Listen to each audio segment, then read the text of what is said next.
Fala, torcedor gremista, tudo bem? Tem reforço chegando ao Grêmio, hein? Inclusive, o clube já anunciou a contratação do atacante João Pedro, ex-Fenerbahçe da Turquia, e também já acertou a vinda de Rodrigo Eli, zagueiro, que teve passagem nas categorias de base do clube e estava lá no futebol espanhol.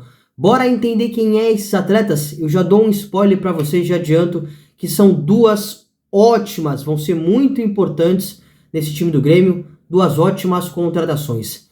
Eu sou o Vinícius Martins e você está no canal 4 Linhas.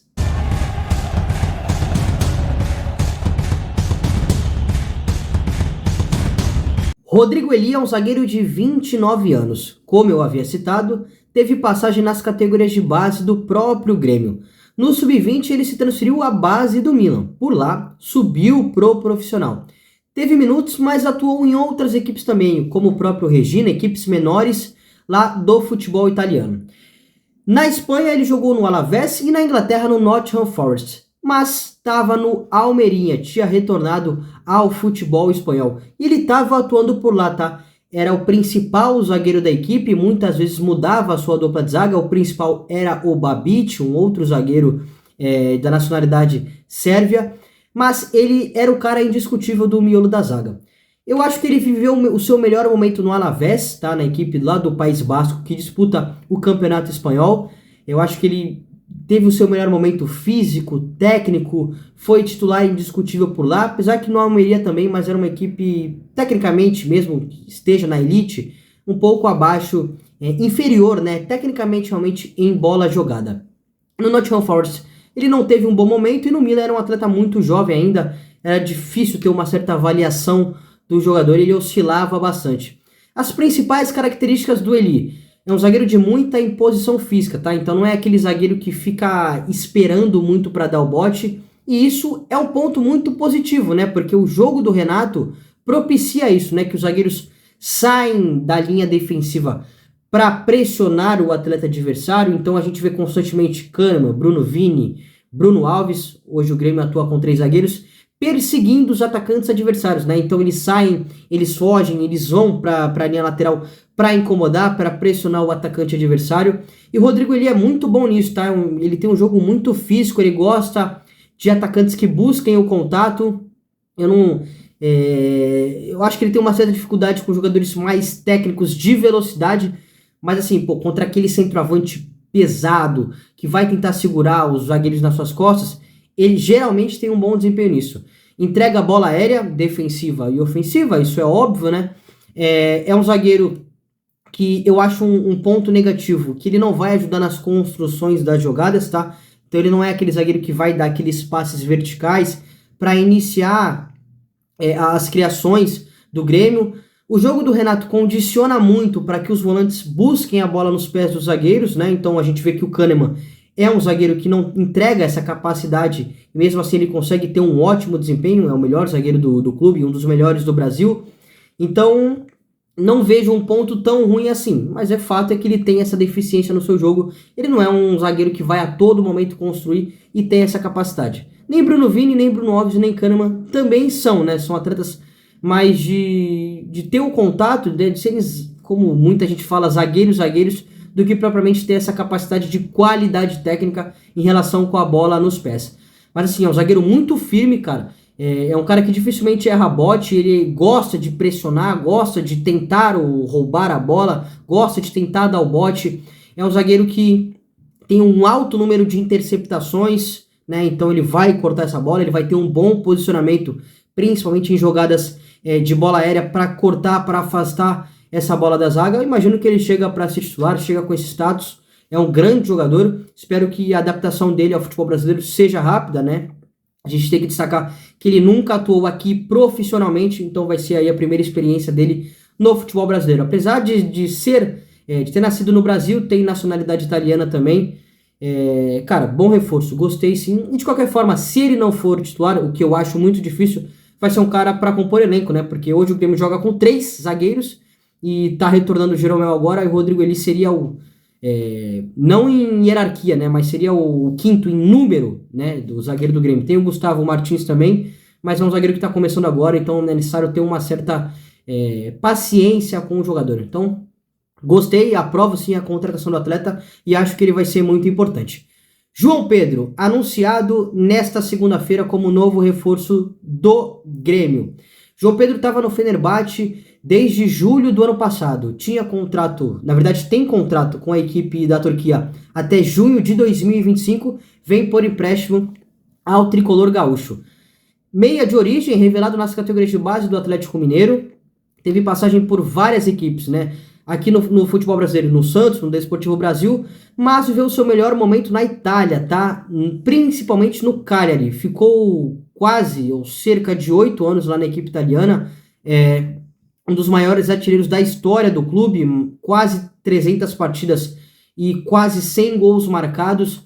É um atleta que se destacou realmente pelo Cagliari, dos ídolos recentes, sem dúvida que ele é o maior aí da história do clube. Tem 31 anos, foi um pedido de Jorge Jesus lá no Fenerbahçe, quando ele era treinador da equipe turca, mas na última temporada ele não foi titular, tá? Chegou com essa expectativa, mas ele foi reserva principalmente de Batshuayi.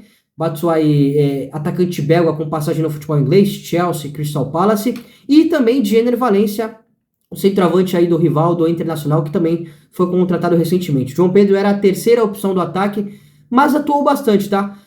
Quase 30 partidas na última temporada, cerca de 5 gols marcados, então ele teve minutos, apesar de não ter sido o titular da equipe, era a terceira opção do comando do ataque do Fenerbahçe. Assim, como eu citei que na base ele era um meia, aos poucos ele foi adaptando o seu jogo, tá? Ele já atuou como ponta, né? Seja pela direita, seja pela esquerda, já atuou como um 9, como centroavante, mas acho que ele viveu o seu melhor momento, principalmente no Cagliari, como um segundo atacante. O que seria a posição de segundo atacante? É você ter um centroavante fixo, né, para você segurar os zagueiros, e ter esse cara um pouco atrás do centroavante com muita mobilidade para atacar os espaços, né? Então ele vai cair pela direita, vai cair pela esquerda, vai atacar o espaço nas costas dos defensores, nas costas dos zagueiros. Então essa função que ele teve foi, cara, o auge da carreira dele, principalmente no Cagliari. Ele imaginava que ele pudesse fazer essa função no Fenerbahçe, e eu acho que quando ele entrou ele fez de fato, mas ele já não vivia o seu melhor momento, já não vivia o seu auge técnico e físico. Assim, é um jogador que, cara, ele é bem refinado tecnicamente, ele consegue finalizar com as duas pernas, ele consegue entrar na área para finalizar, ele consegue criar oportunidades, então ele deixa os companheiros na cara do gol. Imagino que nesse sistema do Renato, nesse 3-4-3, né? Apesar que essa linha de 3 na frente não são 3 atacantes de ofício, né? Usar o Bitelo, usar o Cristaldo e usar o Soares, só um de ofício. Não sei se seria a melhor opção usar o João Pedro aberto, né? Seja pela esquerda ou pela direita, até porque tem o Ferreirinha, que é um atleta que tem muita qualidade, deve ganhar mais oportunidades ainda no time titular. Então, talvez a gente possa imaginar o Renato aí mudando o sistema, ou o João Pedro ser de fato um reserva do Soares, né? E aí muda a característica, porque hoje o Soares não é aquele 9 de tanta mobilidade como a gente viu no Barcelona, apesar de ele se movimentar bastante, de procurar o jogo e tecnicamente ser fora do padrão, ser acima da média da grande, esmagadora maioria dos centroavantes hoje do futebol brasileiro. Mas ele já não tem aquela explosão, aquela força física, aquela mobilidade de fato que ele tinha no seu auge no Barcelona. Isso é normal, pela idade e também pela questão do joelho dele. A gente sabe como ele vem sofrendo, principalmente nesse ano, com o calendário do futebol brasileiro. Então, nesse sistema, imagina o João Pedro sendo um reserva do Soares. E aí é uma característica diferente, né? Porque eu já citei, o João Pedro entrega mais mobilidade, é um cara para atacar os espaços nas costas dos defensores, é um cara que pode atuar também como um falso 9 para gerar oportunidades, para criar chances de gol. Agora, se o Renato mudar o sistema, né, voltar para a linha de 4 defensiva, né, naquele 4-2-3-1 bem famoso, que ele atuou praticamente todos os anos quando ele foi treinador do Grêmio, com exceção a esse ano, apesar que esse ano ele também já usou esse sistema, principalmente no início do ano, no início do Brasileiro também. E aí o João Pedro pode fazer a função de 9, né, como eu já citei, pode fazer a função de 10, né, que seria do Cristaldo, que seria ou do próprio Bitelo, com uma característica também diferente, né, mais um cara para atacar espaço do que propriamente ser aquele meia que busca a bola nos pés dos volantes. E também acho que ele pode atuar junto com o Soares, né, aí teria que ter outra mudança de sistema, né, aí teria que ter 2 atacantes mais enfiados, e aí seria talvez o melhor cenário. Cara, muito bom jogador, eu gosto muito do João Pedro, acompanhei muito ele lá no Cagliari. No Fenerbahçe, na verdade que não acompanhei ele tanto no futebol turco, até porque ele era reserva, mas ele no seu auge no Cagliari era um jogador que, cara, fazia frente com os jogadores da Lazio, da Roma, do Napoli. É um cara que viveu um muito bom momento, que foi um dos melhores jogadores do futebol italiano há algumas temporadas. Não tá no seu melhor auge físico e técnico, mas é um cara que vai ajudar bastante, velho. Tecnicamente, muito bom jogador. E assim, se ele não for titular, se ele for reserva do Suárez, é mais uma opção pro Renato, né? A gente vê que tá pesando em algumas partidas, tá faltando elenco, tá faltando jogadores para segundo tempo, né? Tem lesão, tem suspensão e às vezes o elenco do Grêmio acaba pesando um pouquinho, né, nesse quesito, nessa questão. E o João Pedro seria uma grande opção, cara. Muito bom jogador. Pode ter certeza que com a adaptação, como eu havia citado, né, tem a adaptação do Rodrigo Eli e tem a do João Pedro, que há muito tempo não atua aqui no futebol brasileiro. Então, um tempinho para ele se adaptar, eu acho que ele pode se render e, bom, chega com esse status, chega para ajudar bastante. Muita gente falou da questão dos valores, né? Eu não sei quanto que o Grêmio vai pagar de salário pro atleta. Falaram que era um valor muito alto do que o Botafogo tinha oferecido. Bom, não sei, não vou opinar sobre essa questão financeira, se vale a pena ou não, até porque não sei de fato qual é o valor que o Grêmio vai pagar de salário pro atleta. Exclusivamente dentro do campo, bola jogada, vai ajudar muito a equipe do Tricolor. Quero ouvir a sua opinião aqui nos comentários sobre Rodrigo Eli e também João Pedro. Um grande abraço e até a próxima, torcedor gremista.